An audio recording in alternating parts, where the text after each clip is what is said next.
Shalom, queridos. Hoje é Oséias, capítulo 1. Após a sua oração, após o cântico oficial do nosso discipulado,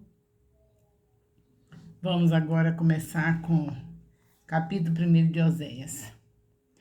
Em Oséias, capítulo 1, observamos a ordem do Senhor Deus ao profeta e a consideramos no mínimo estranha. A gente pensa que ordem é essa? Vá, tome uma mulher adúltera e filhos da infidelidade, porque a nação é culpada do mais vergonhoso adultério por afastar-se do Senhor. Que ordem, não é? Muito se discute sobre esse texto. O fator principal é Deus ordenando que o seu servo se casasse com uma prostituta. Ou Deus previu que a esposa de Oséias seria uma prostituta? Pois bem, é uma questão teológica realmente complexa. O fato é que houve uma ordem de Deus ao servo que desafiava sua integridade moral, amor próprio. Contudo, Oséias não se negou a vivê-la. Qualquer que tenha sido o fato, ele decidiu fazer a vontade de Deus. Se é a vontade de Deus, se Deus dá uma ordem, não tem que ter a certeza que é Deus. Sendo Deus, não tem para onde correr. Deus tem toda a autoridade para nos dar ordem, seja ela qual for. Agora tem que observar se é Deus. Que certa vez eu recebi uma ordem, coisa fácil de fazer, mas a ordem não era Deus que estava falando. Eu recebi a ordem de uma entidade que estava incorporada em uma diretora de colégio onde eu ensinei. Eu não passei mais do que 2 anos ensinando por causa de meus filhos. Eu tive que deixar de ensinar as pessoas, as crianças fora da minha casa para ensinar a meus filhos, porque não adianta, eu estava com a minha profissão que eu amo tanto, mas só que eu amei mais ensinar os meus filhos a palavra de Deus. O amor foi dobrado. E deve ser sempre assim. Não tem nada que a gente faça lá fora, que a gente fique satisfeito, que compense a perda da nossa família. Então, eu estava por esse período, 2 anos, somente graças a Deus, não passou disso, nessa escola. E a diretora teve uma manifestação como identidade, uma entidade, que me chamou, eu não sabia o que era, mandou me chamar na diretoria. Eu cheguei lá, ela sabia que eu tenho um filho especial, isso foi há 40 anos atrás. Meu filho era bebê ainda. Aí, ela chamou-me, bebê não, porque ele tem 48. Estava uma criança, né? Uma criança já crescidinha. Ela chamou-me para dizer que se eu desse 7 queimadinhos, 21 queimadinhos, as crianças de manhã cedo, saíssem de manhã cedo, andando sem destino, até completar 21 crianças que eu desse os queimadinhos. Ia passando, dando queimadinho, até chegar, completar 21 crianças, eu voltaria para casa. E bastava isso para meu filho deixar de ser autista, porque ela achava que eu estava tendo um filho autista, porque meu filho é gêmeo e tem uma identidade que toma conta dos gêmeos, daqueles que não têm confiança em Deus, que entrega os seus filhos gêmeos para essa entidade.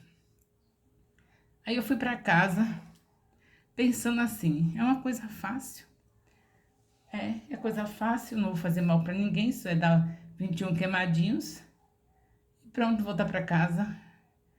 Quando Satanás mandar você fazer alguma coisa, pode ser a coisa mais fácil da vida. Pode ser só para você dizer amém. Não diga nem um amém, nem um sim, nem um não. Nada que vier de ordem da parte dele.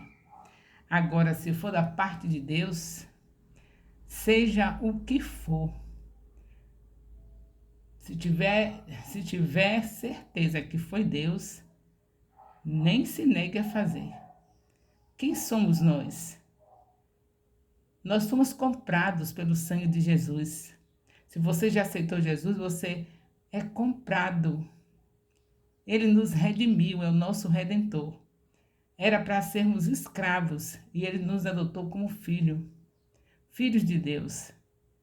Mas mesmo assim, não é para nós tomarmos a ousadia, pelo fato de nos tornar filhos, esquecer que na verdade somos escravos. E escravo não tem direito a se negar nada ao seu Senhor. E como filhos, nós também não temos direito de negar nada ao nosso Pai, que teve um amor tão infinito e tão incondicional, que mandou seu único filho para dar sua vida por nós. Não temos como questionar Deus. O que ele mandar fazer, faça. E como saber o que ele manda fazer? Se é ele mesmo, está na palavra. Porque ele fala na palavra. A Bíblia é a palavra de Deus. Então, tudo que ele mandar fazer está na palavra. E ter cuidado para não interpretar errado. Porque também tem um problema de poder fazer uma interpretação errada. Então, não vai de maneira nenhuma pensar como Judas tirou a vida, aí interpretar isso como se assim como ele fez, você fazer também, que Deus está mandando, nunca. Nós temos que ter cuidado, porque a interpretação da palavra errada tem causado muitos danos na vida de muita gente. Inclusive na minha, porque eu não sou... não estou isenta, eu também já tive momentos que fiz interpretação da palavra errada e me prejudiquei. Claro que não foi muito grave as situações, nesse ponto, como no caso de imitar a Judas, não foi nesse nível, mas de qualquer maneira houve prejuízo. Qualquer interpretação errada da palavra de Deus traz prejuízo. Então, eu quero dizer para você que o que Deus mandar, faça. Oséias, como profeta, ele não contou até 10. E você, como profetiza dos últimos dias da igreja na terra, e você, como profeta dos últimos dias na terra, como está escrito em Atos 2,17, profetas e profetiza, porque ele diz, derramarei do meu espírito sobre toda a carne, filhos e filhas profetizarão. Então, por favor, seja atento à palavra, estudioso da palavra, dependente do Espírito Santo para interpretar a palavra, para que nunca venha se negar quando Deus falar e nunca fazer aquilo que Deus não está falando na palavra. Então, aqui nós vemos o profeta aceitando, porque foi Deus que falou. E aí todos nós que lemos, ficamos sem saber, meu Deus, que situação é essa? Mas foi Deus que mandou. Então, contudo, Oséias não se negou a vivê-la. Qualquer que tenha sido o fato, ele decidiu fazer a vontade de Deus. E que nós também, em qualquer ordem de Deus, comprovado que é ele que está falando, então não tem como a gente negar. A minha oração é que haja em nós este mesmo desprendimento, que o Deus de Israel nos ajude e fortaleça, que o Espírito Santo nos capacite a cada dia a viver a vontade de Deus para nossas vidas. Oséias, capítulo 1, versículos 1 e 2. O casamento de Oséias. Nesses 2 versículos está falando do casamento dele. Oséias, capítulo 1, versículo de 3 a 11. Os filhos de Oséias. falando sobre os filhos de Oséias. Vamos conversar um pouquinho sobre isso. Por isso, a partir do versículo 3, do capítulo 1. Por isso, ele se casou com Gomer, filha de Diblaim. Ela engravidou e lhe deu um filho. Então o Senhor disse para Oséias: dê-lhe o nome de Jezreel, porque logo castigarei a dinastia de Jeú por causa do massacre ocorrido em Jezreel, e darei fim ao reino de Israel. Naquele dia quebrarei o arco de Israel no vale de Jezreel. Gomer engravidou novamente e deu à luz a uma filha. Então o Senhor disse a Oséias: dê-lhe o nome de Lo-ruama, pois não mais mostrarei amor para com a nação de Israel, não ao ponto de perdoá-la. Contudo, tratarei com amor a nação de Judá e lhes concederei vitória, não pelo arco, pela espada ou por combate, nem por cavalos e cavaleiros, mas pelo Senhor, o seu Deus. Depois de 10 mamar, Lo-ruama, Gomer teve outro filho. Então o Senhor disse: dê-lhe o nome de Lo-ami, pois vocês não são meu povo, e eu não sou seu Deus. Lo-ami. Contudo, os israelitas ainda serão como a areia da praia, que não se pode medir nem contar. No lugar onde se dizia a eles: vocês não são meu povo, eles serão chamados filhos do Deus vivo. O povo de Judá e o povo de Israel serão reunidos e eles designarão para si um só líder e se levantarão da terra, pois será grande o dia de Jezreel. E agora? É assim que Deus faz?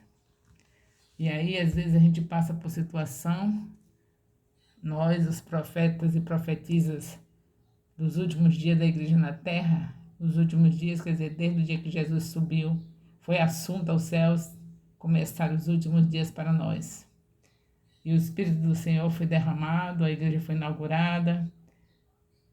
E é assim, hoje, nós ainda não conheço, não sei de alguém que foi indicado para fazer algo assim tão terrível, né?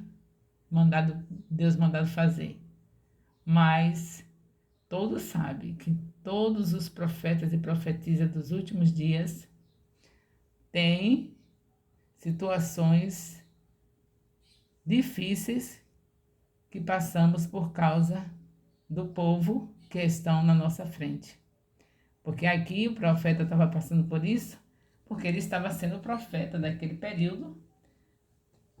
Cada período tinha um profeta, como vocês já viram, vários profetas já foram estudados aqui.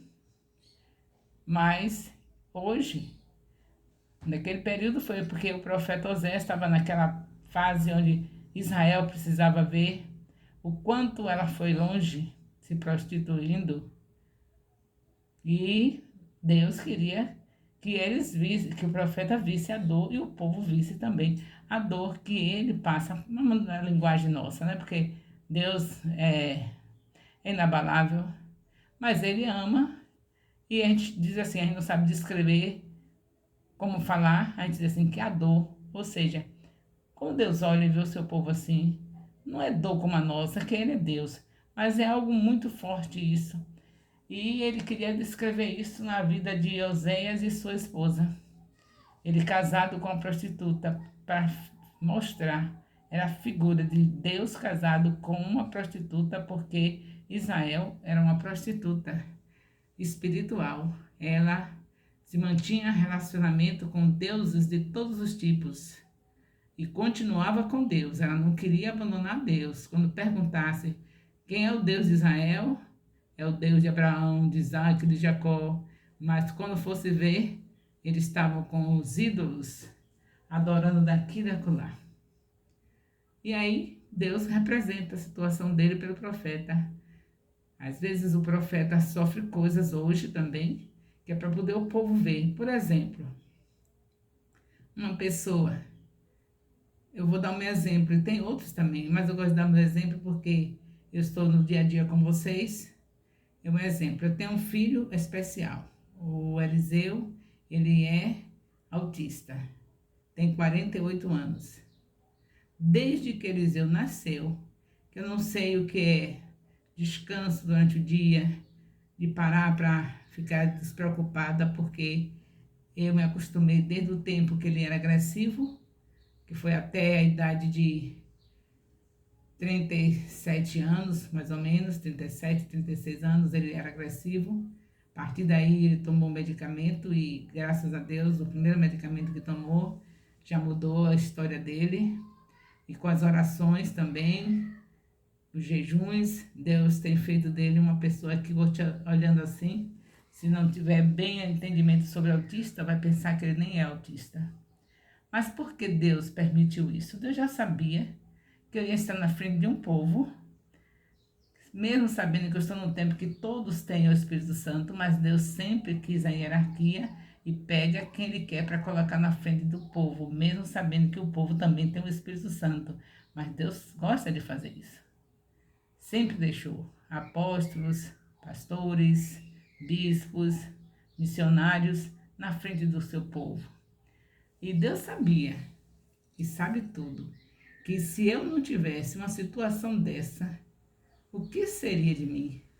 Porque eu numa vida dessa, que tenho desde o tempo que ele nasceu, a luta dessa grande, mas não deixei de ir nas invasões. Eu morava em Salvador, lá tinha muitas invasões, perto do condomínio que nós morávamos, e aí eu ia para as invasões, cuidar das crianças pobres, ganhar as famílias dessas crianças para Jesus. Levava minha filha, que hoje é bispa desse ministério, a bispa Emanuela, pequenininha, junto comigo. O meu filho Eliseu eu nunca levava, porque ele não ficava quieto. Mas só saía no domingo para fazer isso com ele, tendo alguém para olhar. Que geralmente eu tinha uma tia que sempre morou comigo. 2 tias passaram pelo meu lar, tias biológicas. E que no domingo, quando eu tinha que sair, eu não levava. Ele ficava inquieto, aí ficava. Mas os outros que poderiam ir comigo, que tinham comportamento normal, todos eles passaram pela invasão comigo. E se eu estivesse na frente de um povo com a vida assim, sem nenhum problema, sem nada, será que esse povo fazia alguma coisa para Deus? Será que esse povo estaria ganhando, consolidando, discipulando, enviando? Porque vendo que eu numa luta dessa, desde meu filho nascer, então são 48 anos, se for revisar minha história, quiser passar pelos lugares que eu passei, não vai encontrar talvez as pessoas, mas ver que tipo de lugar. E também os lugares já estão transformados. Mas eu acredito que pelo menos isso, sabe que eu não ia inventar, não é? Pelo menos achar que eu seja mentirosa, eu acho que não chego a esse ponto, não. Mas não posso mais nem mostrar os lugares, porque estão diferentes. O lugar dos alagados, que eu ia trabalhar com as crianças pobrezinhas ali do alagado, hoje já não é mais as casas em cima da maré. Quando eu estava lá, quando eu morava lá, há 48 anos atrás, com meu filho nascendo, os gêmeos, ele estava aqui, meu filho Eliseu, que é autista, ele é gêmeo. O outro irmão é psicólogo, é normal, graças a Deus. Então, se eu tivesse uma vida dessa, que fosse debaixo de muita luta, será que esse povo estaria fazendo alguma coisa? Porque com muita luta, mostrando que nunca parei, Nunca parei, nem por doença, nunca parei. Porque eu tenho também outro probleminha aqui, para mim não é nada, porque o meu Deus cura toda doença e toda enfermidade, e se Ele não curar, Ele tem poder para me sustentar e fazer tudo mesmo com ela. A tireoide, por exemplo, ela é a metade, só viemos descobrir aos 63 anos, porque eu não parava para ver. Os sintomas que eu sentia, eu sabia e sei que Deus cura toda doença e toda enfermidade. Então eu dizia, Senhor, eu não tenho tempo para parar. As vidas estão indo para o inferno. E o Senhor diz na sua palavra que o Senhor cura toda doença e toda enfermidade. Então eu prosseguia, às vezes no volante, para levar as pessoas para o templo, que além de nos lugares das invasões, eu levava as pessoas, eu só tinha carro grande. Na época o que eu podia ter era Kombi. Aí levava as pessoas, levava as coisas que eu recolhia para as invasões em cima dessa Kombi que tinha um bagageiro.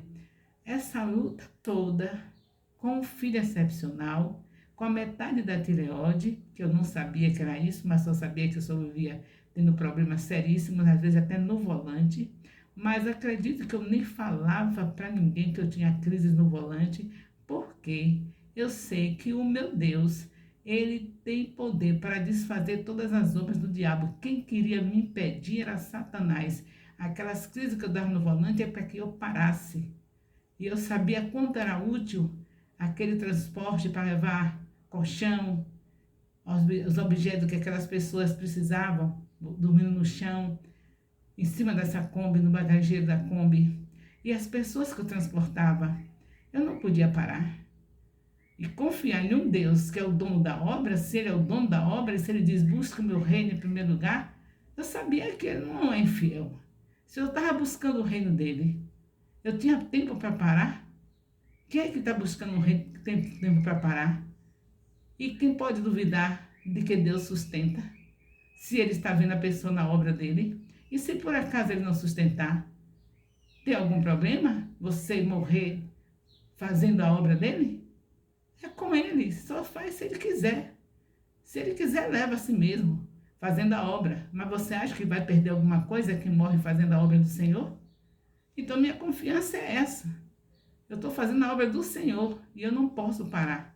Eu vendo as pessoas do meu condomínio, do condomínio que eu morava, lá no alto, via a invasão lá. Aí, vendo as pessoas lá sofridas. A pessoa que lavava minha roupa, naquele tempo ainda não tinha máquina de lavar, a lavadeira, que a gente chama, né? Ela morava nesse lugar e ela era a ponte para que eu pudesse chegar lá e ir para a porta dela com esteira, com coisa, botar para as crianças sentarem ali e ela convidar as crianças da vizinhança e os tiroteios acontecendo. Ela me avisava, hoje tem muito tiroteio aqui, não venha não, tá certo, eu também não posso ser imprudente, mas passava os tiroteios, lá se vai eu para lá. Então é desse jeito que Deus faz com os profetas dele e com as profetisas. Com ele, com Oséia, uma coisa muito estranha que a gente nunca viu, mas Deus pediu e ele fez, e ele que não fizesse. Qualquer palavra que Deus dá direcionada a nós é uma ordem. Ele não pode recuar. E qualquer coisa que ele deixar permitir nas nossas vidas não é empecilho. Porque ele disse, deixa os mortos enterrar os seus mortos. Vai lá para Mateus capítulo 8 e vê o momento da conversa de Deus com aquele que disse que não ia segui-lo porque ia enterrar o pai. Ele disse, deixa os mortos enterrar os seus mortos. Então, não tem desculpa, não. Eu não quis nem saber. Se ele disse isso, mas a senhora está interpretando errado. Não interessa se está interpretando. Essa interpretação aí é melhor que eu... Se é errada, mas é para o meu bem. Está errada? Eu ser exagerada? Acreditar que o senhor estava dizendo que deixa os mortos enterrar os mortos, isso era literal? Se era literal ou não era, eu só sei que isso me fez bem. Eu não paralisar, não ficar dando desculpa para Deus porque tinha um filho excepcional e porque tinha a tireoide pela metade. Só deu vantagem para mim eu não me basear em nenhuma desculpa, nem de doença minha, nem de doença dos meus filhos, nada. Até aqui me ajudou o Senhor. E enquanto eu viver, eu vou dizer para as pessoas, pare de dar desculpas. A nossa obrigação, o nosso dever é ganhar a vizinhança, é ganhar os colegas de trabalho, é ganhar os colegas de faculdade, é ganhar as pessoas na fila do supermercado, em vez de estar falando mal do governo. É isso que é a nossa obrigação. Se nós fizéssemos o que é direito, o que é o nosso dever fazer, o mundo não estava como você vê hoje. Se fizer o que Deus manda, ainda tem tempo. Você ainda quer fazer o que Deus manda? Então, vida de oração, meditação da palavra e mãos à obra. Quem está na sua frente é um parente? Já tem Jesus? Então fale de Jesus. Quando ele disser sim, você pega os estudos da consolidação, vai consolidar, porque muitos ainda têm o atrevimento de dizer: eu entreguei folheto hoje o dia todo, mas vejam só, é entregar folheto o dia todo e deixar o bebê morrendo lá sozinho, é? Você tem que entregar aquilo que você dá conta. Então você vai para fulano, para ciclano, quem você encontrar, toma o nome, direitinho o endereço, para você ir procurar saber depois se a mensagem que ele recebeu no folheto surtiu o resultado que deve ter, se ele foi convencido pelo Espírito Santo. E aí você pede endereço, faz a obra completa. Não fica pensando que Deus vai atrás de enrolação, não, que Deus ninguém enrola. Você tem que pegar o que você dá conta. Agora você sai para o mundo todo dando folheto e deixando as pessoas lá. Ah, mas outra pessoa vai cuidar. Vejam só, ele quer saber a pessoa que entregou o folheto. O bebê quer saber de onde nasceu. Nasceu de onde? Das suas mãos, do folheto que você entregou? Então é você que cuida. Nasceu da sua visita, você foi e ganhou aquela alma, então está nas suas mãos, é você que cuida. São essas coisas que, graças a Deus, o Senhor não me deixou eu ficar dizendo, murmurando, porque como é que o Senhor manda fazer essa obra do Senhor e eu aqui desse jeito? Não. O caso de Oséias foi uma ordem que Deus deu. E no meu caso, foi uma permissão de Deus, Deus ter nascido com a tireoide pela metade. Não é a vontade dele que a gente sofra, mas se ele dá uma tarefa para nós que é espinhosa, ficar na frente do povo dele, ele permite e ele sustenta. Porque se eu também não tivesse esses problemas, as pessoas eu acho que nem estavam na minha frente. Porque vendo tudo que eu sofro, fazendo a obra, ainda dá desculpas. Imagine se eu não tivesse esse sofrimento todo. Aí é que ninguém, que nada, ela quer acabar com a gente. Para se a gente não estar em faculdade, para fazer teste, para fazer interrogatório, para fazer questionário. Agora veja que ignorância espiritual. Na faculdade faz para o homem, para coisas passageiras que não passam do túmulo. Agora, para Deus, não pode ter o prazer de verificar o que já aprendeu. Não tem nem interesse de saber o que já aprendeu. Que não seja para mim saber o que você aprendeu, mas quando você responde, quando você é avaliado, a primeira pessoa que fica sabendo o que já aprendeu, o que já está sabendo, é você. E você não tem prazer nisso, não? Em fazer uma prova, um questionário e ver que você conseguiu aprender. E se não conseguiu, não é bom para você saber e repassar? Meu Deus, que situação. Eu estou falando isso porque quando vê essa história de Oséias, aí ele fica, que negócio esquisito, a gente acha esquisito, né? Primeiro capítulo, logo de Oséias, a gente vê uma coisa dessa, uma situação dessa. Aí a gente, que negócio esquisito, como é que Deus pede uma coisa dessa? Porque ele conhece o povo que ele tem.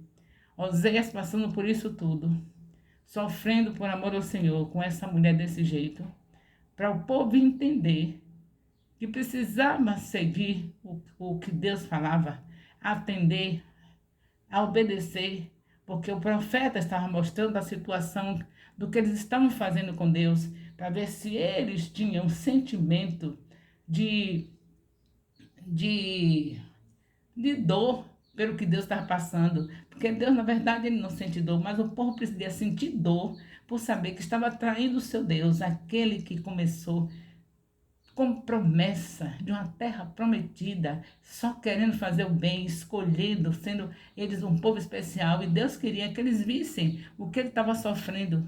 E, na verdade, era para o povo sofrer por aquilo que estavam fazendo. E, mesmo assim, o povo ainda endureceu o coração.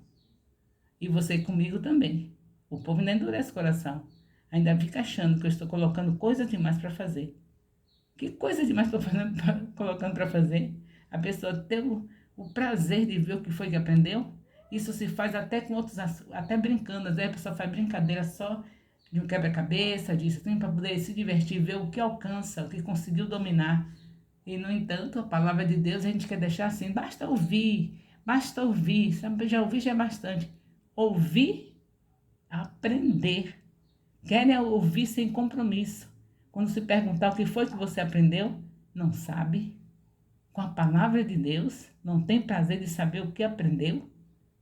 Pois é, esse texto aqui, esse primeiro capítulo, me dá motivo para fazer a demonstração de que significa o sofrimento de um profeta. Já imaginou o sofrimento de Oséias? E já imaginou um povo duro que nem estava considerando que ele estava sendo a ilustração do que o povo estava fazendo com Deus? Nem estavam aí.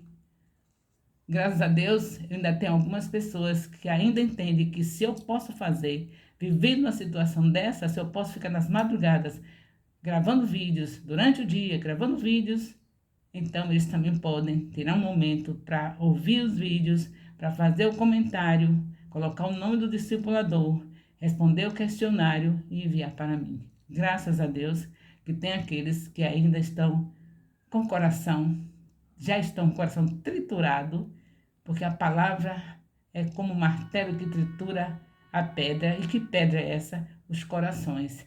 Então, tem gente já de coração triturado, já virou carne o coração, estão maleáveis. Louvado seja Deus por esses, e que o Senhor tenha misericórdia daqueles que ainda estão, depois de tanto tempo, desde maio de 2023, que em vez de progredir, estão regredindo. Já fez um questionário faz tanto tempo, deixa eu pensar se eu faço outro. Já fez o nome do discipulador no vídeo, no comentário, uma vezinha, deixa eu ver se eu faço novamente. Ainda tem aqueles que o coração vai precisar ser triturado mais com a palavra, porque ela é como um martelo. Mas é isso aqui, a vida de Oséias, essa situação que ele está passando aqui, era necessário, Deus sabe o que é que faz. E é daquele que não se submeter com aquilo que Deus manda fazer. Eu estou me submetendo, entendendo por quê que eu tenho uma tireoide pela metade e por que eu tenho um filho excepcional. Se eu não tivesse isso tudo, trabalhando como eu trabalho para a obra de Deus, e se eu não tivesse esses problemas, ia dizer que eu estava trabalhando porque eu não tinha o que fazer. Louvado seja Deus por essa lição aqui de Oséias. Vocês leem o capítulo, que eu estou fazendo analogia da minha vida com a vida de Oséias. Vocês têm muito mais para ler aqui e entender, porque o assunto não é fácil, não é difícil. O amor de Deus, nosso Pai, a graça salvadora do nosso Senhor Jesus Cristo, a comunhão do Espírito Santo, seja com todos os discipuladores e discípulos do Ministério Apostólico Internacional, Filhos de Jerusalém, desde agora e para sempre. Amém.